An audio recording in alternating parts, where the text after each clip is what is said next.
नमस्कार, मैं रिया और आप देख रहे हैं डॉक्टर साहिब। आज के इस वीडियो में हम बात करने वाले हैं कि कई बार लोग ये शिकायत करते हैं कि उनके एड़ियों में दर्द होता है, या फिर जब वो चलते हैं या फिर जब बैठकर उठते हैं तो भी वो दर्द होता है। खासकर एड़ियों की बात करें तो ये समस्या ज़्यादा बढ़ती है। तो इसका क्या कारण होता है, इस विषय में हमारे साथ जानकारी देने के लिए मौजूद है डॉक्टर सुभाष चंद्रा, जो कि बिहार के जाने माने हड्डी रोग विशेषज्ञों में से एक हैं, साथ ही पटना के LNJP अस्पताल के डायरेक्टर भी है। तो डॉक्टर साहब, बहुत बहुत स्वागत है आपके हमारे चैनल में। जी नमस्कार। डॉक्टर साहब, बात कर लें कि कई बार लोगों की ये शिकायत होती है कि चलने के वक्त जो है पीछे से ऐसा लगता है कि दर्द हो रहा है, एड़ियों में भी दर्द होता है। तो इसका कारण क्या हो सकता है? देखिए, बहुत सारे लोग कंप्लेन करते हैं कि जब मैं सुबह में बेड से उठता हूँ, खास करके महिलाएं, पुरुष, जब उठता हूँ तो मुझे एड़ी पे दर्द होता है और चलना मुश्किल होता है। थोड़े दूर टेढ़े मेढ़े चलने के बाद वो फिर ठीक होता है और फिर दिन भर जब चलते हैं तो ये प्रॉब्लम नहीं होता है। लेकिन फिर कभी अगर बैठ गए और फिर इनिशिएशन किए चलने का तो फिर दर्द हुआ। तो ये एक ऑर्थोपेडिक में बीमारी कहलाता है प्लांटर फैसाइटिस। हील के नीचे एक लिगामेंट अटैच्ड है जो कि चलने से खींचता है। वो जैसे हाई आर्क फुट अगर रहेगा तो उसमें उसकी खिंचाव लगती है और इस खिंचाव के कारण वहाँ पर हड्डी बन जाती है, कैल्केनियल स्पर की तरह वो हड्डी बन जाती है। और इसलिए उस वैसे मरीजों को, वैसे लोगों को स्टार्ट करते हैं जैसे वैसे ही उसको दर्द होगा, फिर करने से होता है। तो इसके लिए कोशिश ये रहना चाहिए कि अगर हम ये ज़्यादातर उन लोगों को होता है जो पैदल चलते हैं या चप्पल पहनते हैं तो उनके फुट क्लोज्ड नहीं रहते हैं। उनके फुट को अगर क्लोज़ करके जैसे जूता, वेल फिटिंग शूज़ पहना दिया जाए, फिर देखते हैं कि उनके पैर में फ्लैट फुट तो नहीं है। अगर फ्लैट फुट है तो उसको हाई आर्क सपोर्ट दे करके जूता दिया जाए। और इन सब फुटवेयर स्ट्रेन से ये प्रॉब्लम स्टार्ट होता है। तो फुटवेयर स्ट्रेन नहीं पड़े इसके लिए proper footwear, well fitting shoes, उसके बाद कंट्रास्ट बाथ जैसे गर्म और ठंडे पानी में सेक करना, उसके बाद अच्छे जैसे विटामिन डी, विटामिन कैल्शियम, ये सब का सेवन करना।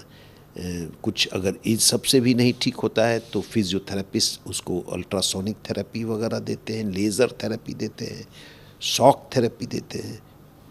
तो इस सब से इस पर कंट्रोल हो जाता है और इजाद पा जाते हैं लोग।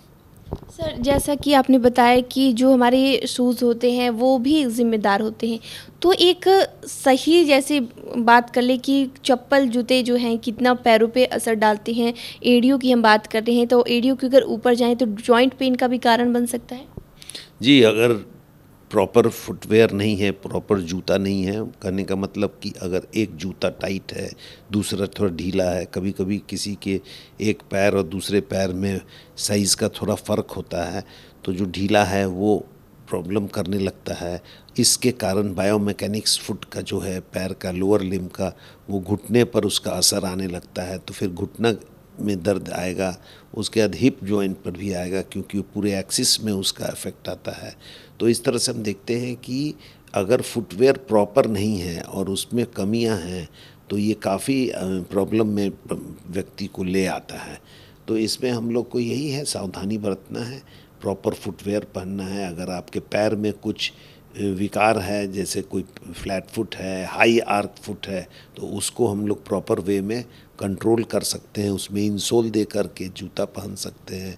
जूता पहनना बेहतर होता है। अगर कोई व्यक्ति टाइट जूता, वेल फिटिंग शूज़ लगातार 5-6 महीना पहने तो बिना दवा के भी ये प्रॉब्लम ठीक हो सकता है। बात करें कि ये सब समस्याएं महिलाओं को भी, जैसा कि आपने बताया कि महिलाओं को भी होता है, तो बात ज़्यादा की करें तो ऐसा महिलाओं में ही ज़्यादा क्यों होता है? महिलाओं में ज़्यादा इसलिए होता है कि वो घर में चलती हैं, ज़्यादा समय रहती हैं तो चप्पल पहनते हैं, पैदल चलती हैं।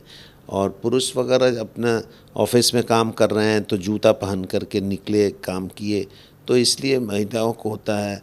वेट अगर ज़्यादा बढ़ेगा तो उस भी एक कारण बनता है। तो ऐसे देखते हैं कि महिलाएं ज़्यादा इसको प्रॉब्लम ले करके आती हैं। ये एक तो डाटा है। डाटा में हम लोग अपना पर्सनल ऑब्जर्वेशन है कि ऐसे में वो लोग भी जाती हैं। तो शुक्रिया डॉक्टर साहब, जो आपने इस विषय में जानकारी दी है उसके लिए बहुत बहुत शुक्रिया। धन्यवाद। तो आप डॉक्टर सुभाष चंद्रा को सुने थे, जिन्होंने पूरी जानकारी हमारे साथ साझा की है कि अगर लोगों की एड़ियों में दर्द होता है तो इसके पीछे का क्या कारण है। इस विषय में आप क्या राय रखते हैं हमें कमेंट कर ज़रूर बताएं। चैनल को सब्सक्राइब कर ले, फेसबुक पेज को लाइक कर ले, साथ ही डॉक्टर साहब से आपकी क्या सवाल है हमें कमेंट करिए या मेल के माध्यम से भेज सकते हैं। वीडियो देखने के लिए आपका शुक्रिया।